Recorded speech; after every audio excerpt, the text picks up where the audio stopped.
아멘. 인자하고 준엄하신 하나님이란 제목으로 말씀을 증거하도록 하겠습니다.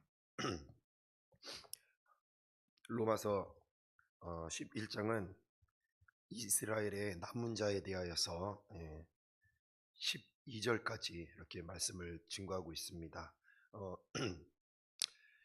하나님께서는 이스라엘 백성을 선택하셨습니다. 그런데 그 이스라엘 백성은 그 예수 그리스도를 십자가에 못 박고 그리고 복음을 거부하였습니다. 그래서 그들은 복음을 거부하였고, 마치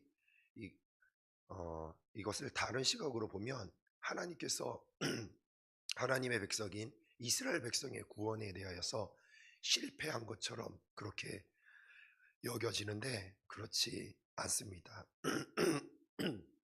하나님께서는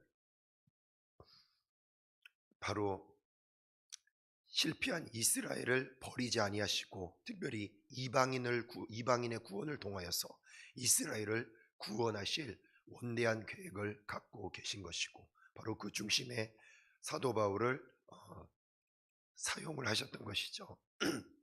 11절에 보면 유대인과 비유대인의 관계를 담은 구원의 계획의 미래를 설명하고 있습니다. 그러니까 앞으로 이 유대인과 비유대인이 어떻게 되어질 것이고, 특별히 버림받은 것처럼 여겨지는 바로 그 유대인에 대하여서 하나님은 이 사도 바울을 통해서 어떠한 구원의 계획을 갖고 계신지를 계속해서 오늘 본문 말씀에 설명하고 있는 것입니다.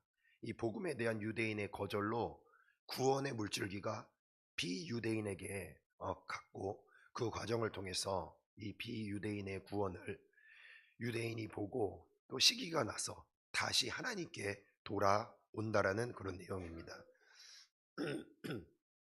이 내용은 우연이 된 것이 아니라 특별히 이사야 66장 18절에서 21절의 예언의 말씀이 성취되는 그 사건을 나타내고 있어요. 그래서 오늘 이 본문 말씀은 이사야 66장 18절에서 21절의 말씀과 같이 병행해서 봐야 되는 것입니다. 이 말씀은 간략하게 설명하면 여호와께서 민족들을 심판하시고 이스라엘을 회복시키는 그런 내용입니다. 그리고 마지막 종말의 때에 일어날 일을 이렇게 얘기하고 있습니다. 결국 마지막 때에 종말의 때에 하나님은 민족들을 심판하시고 이스라엘을 회복시키시겠다는 그런 예언의 말씀이었던 것이고, 바로 사도 바울은 자신의 사역의 그 정당성, 자신의 사역의 근거를 바로 이사야 66장 18절에서 21절을 근거하여서 자신의 사역을 설명하고자 하였습니다. 바울은 자신의 주된 사역이 비유대인, 그러니까 이방인을 대상으로 한 그런 복음의 사역이었어요. 그런데 이 사역을 어떻게 생각을 하느냐? 자신이 이방인들에게 복음을 증거하면, 그러니까 비유대인에게 복음을 증거하면 그 복음이 증거된 수가, 복음을 증거하여서 이방인들의 수가 많아지면 바로 그들이 각처에서 유대인에게 복음을 증거할 것이고, 그래서 유대인들이 회복될 것이라는 그런 생각을 갖게 되었던 것이죠. 그래서 사도 바울은 바로 자신의 그 이방인의 사역을 통하여서 바로 자신의 때에 이사야 66장 18절에서 21절에 이스라엘의 회복의 그 말씀이 성취될 것을 생각했던 것입니다. 바울의 사역은 그래서 모든 자, 비록 자기는 이방인에 대한 그 구원의 그 그리고 이방인에 대하여 이방인의 사도로 하나님께서 부르셨지만 결국은 결과적으로는 모든 자들을 구원하시는 하나님의 계획에 바울은 쓰임 받는다는 것을 설명하고 있는 것이고, 그리고 자신의 그 이방인에 대한 그 사역이 구원 계획의 완성을 앞당기고 있다라고 그렇게 생각을 했던 것이죠.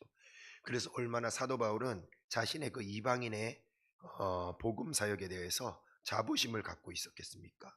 그러니까 마지막 최종 종말에 대한 그런 모든 구원의 성취가 이제 자신의 때에 자기의 그 이방인의 사역을 통하여서 이방인의 복음 증거의 사역을 통해서 이루어질 것을 그렇게 확신을 했던 것입니다. 바로 이런 관점에서 사도 바울의 이제 자꾸 스페인 선교를 계획하고 로마서를 쓴 배경이 되는 것이에요. 자신이 스페인 선교 사역에 로마 교회의 동참을 요청하였어요. 왜냐하면 이 스페인은 어, 마지막 이사야 그의 예언 66장의 예언에 다시스가 나옵니다. 다시스. 이 다시스가 어떤 곳이냐? 하나님의 영광을 본 자들이 각처에 흩어져 복음을 전할 곳 중에 하나가 다시스예요. 그러니까 마지막 하나님의 그 약속의 예언이 성취되는 곳이 다시스였던 것이죠. 그러니까 사도 바울은 그 이사야 66장의 예언의 성취되는 바로 그곳에 자신이 가서 마지막 하나님의 그 구원의 사역의 마무리 단계에 자신이 쓰임 받을 것을 확신하였던 것입니다. 그러나 하나님의 계획은 그렇지 않으셨던 것이죠. 13절에 바울은 자신의 이방인의 사도로 그래서 당당하게 아주 자부심을 가지고 소개하고 있습니다.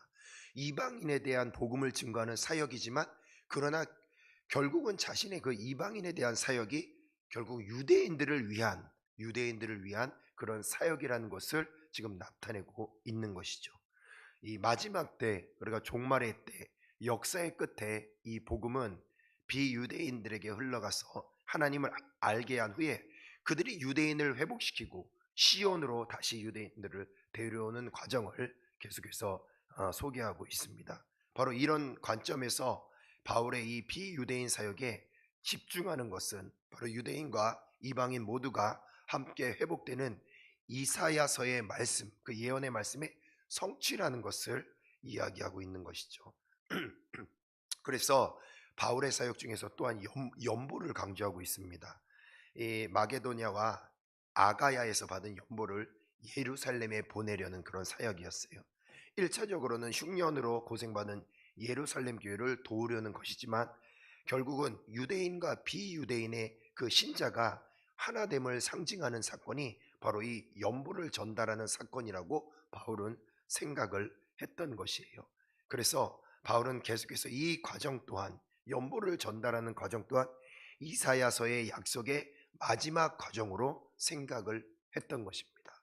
그래서 이 연보를 전달하는 사역까지도 굉장히 중요하게 생각을 했었던 것이에요. 15절과 16절은 비유대인의 구원과 이스라엘의 미래에 대하여 말씀하고 있습니다. 세 개의 조건문을 언급하고 있어요. 첫 번째는 만일 그들의 거절이 세상에 화목을 낳는다면 우리가 저기 한번 15절을 같이 한번 읽어보도록 하겠습니다. 15절 시작. 그들을 버리는 것이 받아들이는 것은 죽은 자 가운데서 살아난 것. 아멘. 여기서 세상의 화목이라는 얘기가 나와요. 그들을 버리는 것이 세상의 화목이다. 여기서 그들이 거절하는 이 세상의 화목이 뭐냐? 이방 사람들이 그리스도를 얻어 화목하게 되는 것을 의미하는 것이에요. 그리고 그들의 받아들임은 죽은 자 가운데서 생명을 얻는 것이 아니겠느냐. 바로 이 이야기는 이스라엘의 회개의 시기가 바로 그리스도의 재림의 때, 그러니까 그리스도가 재림할 때에 죽은 자들이 부활하는 그런 사건이 일어나는 것이죠. 결국 이스라엘이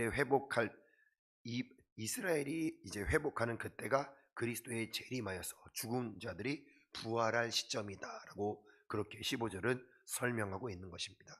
그래서 우리가 종말의 때를 어떻게 분별하느냐?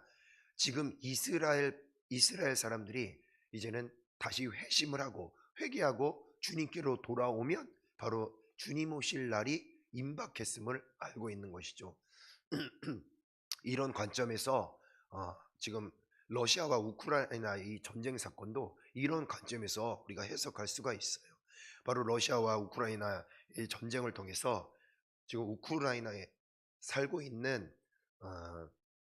유대인들이 지금 예루살렘, 그러니까 이스라엘 땅으로 들어가게 되어 있습니다. 원래는 지금 처음에 입국 심사를 할 때 물어본대요. 유대인들도 어떻게 물어보냐? 예수님을 믿느냐고. 그래서 예수님을 믿는다고 하면 유대인일지라도 이제는 들어가지 못하는 거예요. 이스라엘 땅에. 그래서 근데 우크라이나에 예수님을 영접한 유대인들이 굉장히 많이 살고 있었다고 합니다. 근데 그들은 이스라엘 땅에 들어가지 못해요. 그런데 지금 우크라이나와 러시아 전쟁이 터졌어요. 전쟁이 막 발발해서 굉장히 많은 이제 우크라이나에 살고 있는 유대인들이 이제 전쟁이 났으니까 뭐 입국 심사할 필요가 없어요. 일단 유대인이면 생명을 살려야 되니까 모두 다 들여보낸 것이죠. 그래가지고 굉장히 많은, 그러니까 크리스찬 유대인들이 굉장히 많이 이스라엘 땅에 들어갔다라는 것이죠. 바로 이런 사건을 통해서도 지금 조금씩 조금씩 주님 오실 날이 임박했음을 우리는 직감하고 있습니다. 사도 바울도 계속해서 설명을 하는 것이죠. 마지막 이스라엘의 회개 시가 언제냐? 그리스도의 재림의 때, 바로 죽은 자들의 부활할 때, 바로 그때가 이스라엘의 회개할 그 시점이다라고 그렇게 이야기하고 있는 것입니다.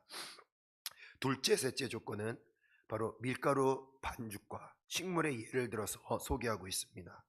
만일 곡식가루의 첫 부분이 거룩하면 반죽 덩어리도 그렇고, 만일 뿌리가 거룩하면 가지도 그렇다라고 그렇게 설명하고 있는 거예요.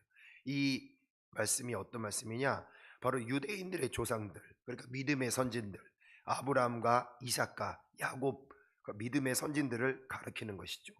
현재의 유대인들은 복음을 거절하고 있지만, 그러나 하나님이 믿음의 선진들과 맺은 언약에 신실하시기 때문에 장차 유대인에게 회복의 기회를 주실 것이라는 바로 그런 말씀이라는 것이죠.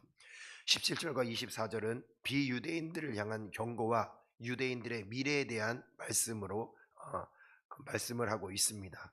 뿌리와 가지에 대한 또 다른 비유로 설명하고 있어요. 하나님의 선택을 받은 유대인의 상태를 참 감람나무, 그리고 현재 유대인을 그 나무의 가지, 그리고 비유대인의 신자를 돌 감람나무로 비유하고 있습니다. 참 감람나무의 가지 얼마가 꺾이고 돌 감람나무가 그들 중에 접붙임이 되어 참 감람나무 뿌리의 진액을 함께 받는 자가 된다라고 17절에 설명하고 있습니다. 특별히 18절에 보면 바울은 비유대인들을 향해 자신이 가지됨을 자랑하지 말라라고 그렇게 이야기하면서 두 가지 근거를 얘기하고 있어요. 첫 번째는 접붙인 가지가 유지되는 것은 가지 자체가 아니라 뿌리 때문이라는 것이에요. 원 가지가 꺾인 것은 그들의 교만에 대한 하나님의 실패의 결과라는 것이고, 따라서 접붙인 가지도 교만하면 언제든지 꺾으실 수 있다라는 것이죠. 원 가지도 교만하면 꺾으시는데 접붙임을 받은 가지도 교만하면 그건 당연히 꺾임을 받는다는 것이죠. 이런 의미에서 자기에게 구원의 자격이 있다고 생각하면 큰 오산이라는 것이에요. 저와 여러분의 구원 받은 줄로 믿습니다. 그러나 그 구원은 전적인 하나님의 은혜인 줄로 믿습니다. 우리 모든 것이 하나님의 은혜예요. 어, 앞에서 설교하는 것도 하나님의 은혜예요. 이 목소리 이렇게 안 나오니까 참 괴롭네요. 예? 목소리 잘 나오고 내 마음대로 목소리를 내는 게 그것이 그렇게 감사한 일인지 제가 이제야 비로소 깨달았습니다. 우리가 건강하게 눈을 뜨고 숨을 쉬고 그리고 목소리 잘 나오는 것, 이것도 감사하시기를 주님의 이름으로 축복합니다. 우리는 감사할 내용이 너무 많이 있어요. 그러나 그것이 내가 잘나서 된 것이 아니에요. 내가 구원받은 것, 내가 특별히 거룩해서 된 것 아닙니다. 주님의 전적인 은혜예요. 자칫 우리도 교만하면 하나님의 그 창세부 전부터 선택한 정말 이스라엘 백성을 위하여서 얼마나 많은 일들을 이루셨습니까? 그런데 교만하였더니 그 가지를 꺾어 버리셨어요. 이방인인 저와 여러분들도 마찬가지라. 우리는 정말 절대로 우리 구원의 주님 오시는 그날, 우리의 구원이 완성되는 그날까지 절대로 교만하지 마시고 끝까지 저와 여러분의 구원을 완성하는 것에 그런 증인이 되시기를 주님의 이름으로 축복합니다. 23절에서 24절은 유대인들의 미래에 대한 말씀입니다. 유대인이 회개하고 돌아온다면 하나님은 그들을 다시 원나무에 접붙이신다는 거예요. 이질적인 돌 감람나무도 접붙여서 참 감람나무와 함께 했는데 하물며 참 감람나무 가지가 접붙임을 받으면 얼마나 잘 접붙임이 되겠는가.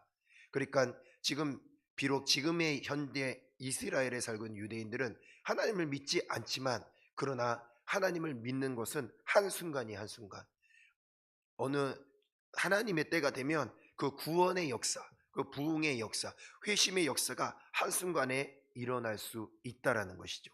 이방인들은 자신이 구원받은 것에 대하여서 절대로 교만하면 안 돼요. 믿음의 뿌리, 유대인들이 없었다면 그들도, 그들의 구원도 없었을 것이에요. 오늘 내 신앙이 있기 전에 얼마나 많은 사람들과 교회 공동체의 희생과 헌신이 있었는가를 생각해 보십시오. 저절로 된 것 아무것도 없습니다. 하나님께서는 하나님의 방법으로 저와 여러분의 구원을 이루어 가시오. 하나님의 방법이 무엇입니까? 바로 씨앗을 심는 법칙이에요. 누군가는 하늘의 밀알이 되어서 땅에 떨어져 죽어야지만 생명의 열매를 맺는 줄로 믿습니다. 우리가 이렇게 새벽기도 나올 수 있는 그 신앙을 갖고 있는 것, 그것이 무엇입니까?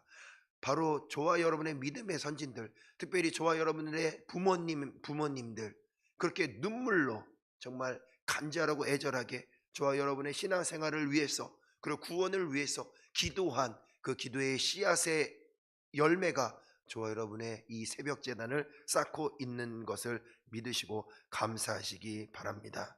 우리의 힘으로, 우리의 노력으로 된 것이 아니에요. 마찬가지입니다. 우리도 믿음의 다음 세대들이 있습니다. 계속해서 믿음의 법칙은 적용이 되고 있어요. 우리가 계속해서 믿음의 다음 세대 하는데, 어떻게 믿음의 다음 세대들을 살릴 것이냐, 우리가 하나의 미랄이 돼야 되는 줄로 믿습니다. 그들을 위해서 우리가 죽어져야 돼요. 우리가 땅에 떨어져 심겨져야 됩니다. 그렇기 위해서는 우리가 더욱더 겸손하게 주님을 위해서, 그리고 나를 구원을 이루어주신 그 은혜를 날마다 우리가 생각해야 되는 것이죠. 하나님의 구원의 은혜는 그래서 늘 겸손하며 감사해야 된다는 것이죠. 하나님은 선택받은 유대인일지라도 교만하면 그 가지를 꺾으셔요. 하나님은 버림받은 이방인일지라도 그 인자하심으로 구원의 길을 열어주셨습니다. 따라서 구원받은 자들은 늘 하나님의 인자하심과 심판을 기억해야 한다는 거죠. 인자하심만 강조하면 우리는 방종해요. 자유를 방종으로 일삼아 버린다는 거죠. 그러나 심판하시는 하나님, 무서운 하나님만 강조하면 형식주의, 외식주의에 빠지게 된다는 거죠. 그래서 인자하신 하나님과 그리고 심판하시는 그 하나님, 우리는 그 하나님의 여러 가지 양면성을 보고 우리는 정말 하나님을 사랑하고 또 경외함으로 우리는 신앙생활을 잘 해야 할 줄로 믿습니다. 한 가지 간증을 하고 마치도록 할게요. 제가 저희 휴가 기간을 다녀왔는데, 우리 담임 목사님과 우리 또 당회원들과 우리 성도님들의 배려로 주일날 다른 교회를 좀 탐방을 하게 되었습니다. 그래서 다른 교회에 또 배울 점이 있는지 하면서 제가 그동안 눈여겨봤더니, 교회 용인에 있는 한 교회에 이제 방문해서 그곳에 예배를 참석하게 되었어요. 그곳에 참석하여서 예배를 마치고 이제 점심을 먹을 때였습니다.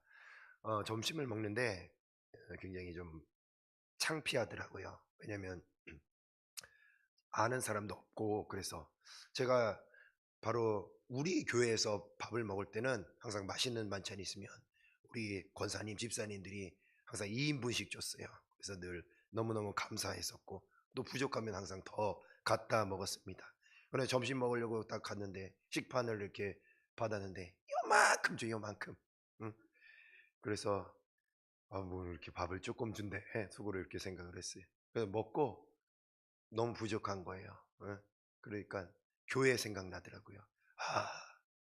내가 우리 교회에서 밥 먹으면 마음껏 먹을 테고 양껏 먹고 싶은 건 더 달라고 하는데, 거기서는 더 달라고 말을 못 하겠는 거예요. 밥은 요만큼 주면서 더 달라는 말하기도 무안하고 아는 사람도 없고, 그래서 그냥 먹는 둥 마는 둥 하고 이렇게 돌아왔으면, 그래 많이 보고 왔어요. 뭐 먹고만 온 거 아닙니다. 그런데 한 가지 제가 느꼈던 것이 있어요.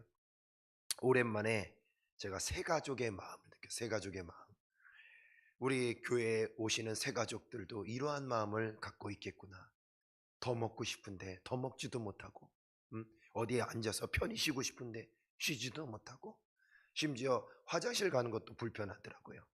화장실 가는 것도 괜히 죄스럽고 좀 돈을 내야 될 것 같고, 우리 새 가족들의 마음이 이런 마음이지 않을까라는 그런 생각을 했던 거죠. 우리는 어떻게 보면 유대인과 같아요. 아주 오랫동안 신앙생활하고 은혜를 아주 듬뿍 받았어요. 그런데 그동안 우리가 신앙생활하면서 상실했던 것이 있었던 거예요. 그것이 무엇이냐면 바로 은혜를 받고 은혜를 누리며 살지만 정작 은혜를 받지 못하고 은혜를 누리면서 살지 못하는 그런 연약한 자들에 대한 그런 배려가 많이 부족했다라는 것을 새삼 깨달았습니다. 우리 송파동 교회 참으로 좋은 교회죠. 밥도 마음껏 먹을 수 있고, 심지어는 밥이 너무 맛있어서 식사하러 오시는 분도 제가 있는 걸로 알고 있습니다. 얼마나 좋은 교회입니까? 마음껏 떠들 수 있고, 마음껏 웃을 수 있고, 마음껏 신앙생활할 수 있고, 마음껏 뭐 밥도 먹을 수 있고 너무 좋잖아요. 그런데 과연 새 가족들에게도 그러할까? 새 가족들도 마음껏 식사를 하고 마음껏 떠들고 마음껏 웃고 그들이 마음껏 쉴 수 있는 그런 공간이 있을까라는 그런 고민을 하게 되었습니다. 그런 의미에서 과연 우리 교회는 새 가족이 적응하기엔 좋은 교회인가? 내가 다니기엔 좋은 교회예요. 저와 여러분이 다니기에 교회는 참 이 교회는 좋은 교회예요. 그런데 새 가족이 다니기에, 새 가족이 적응하기에는 이 교회가 좋은 교회인가? 한번 고민할 필요가 있다라는 것이죠. 우리 저 뒤에 앉아 계신 자매님, 좋은 교회인가요? 우리 교회가 좀 불편하죠? 눈치 준 사람 있죠? 응? 우리가 이런 관점에서 좀 잘 생각을 해봐야 돼요. 은혜 받은 자라면, 그리고 은혜를 누리는 자라면 자신의 위치를 누리기보다는 늘 은혜를 체험하지 못한 자들, 도움이 필요한 자들, 그리고 따뜻한 말 한마디가 필요한 그런 귀한 우리 새 가족들에게 그 새 가족들을 우리가 돌아보는 그런 저와 여러분이 되시기를 주님의 이름으로 축복합니다. 은혜는 누리려고 있는 것이 아니에요. 나누려고 있는 것입니다. 은혜는 우리가 그것을 소유하고 있는 것이 아니에요.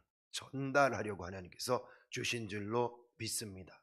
우리 송파동 교회가 더 좋은 교회가 되기 위해서는 은혜를 누린 그런 은혜를 누린 자들이 정말 교만하고 주님의 그 은혜를 자기만 소유라고 한다면 결국은 교만하여져서 꺾일 수가 있다라는 것이죠. 이런 의미에서 우리는 늘 소외된 자들, 그리고 적응하지 못하는 자들, 그리고 새 가족들에 대해서 좀 더 열린 마음으로 그들에게 좀 더 편안한 마음으로 그렇게 잘 적응할 수 있고 그들을 이끌어 줄 수 있는 그런 작은 미랄이 되시기를 주님의 이름으로 축복합니다.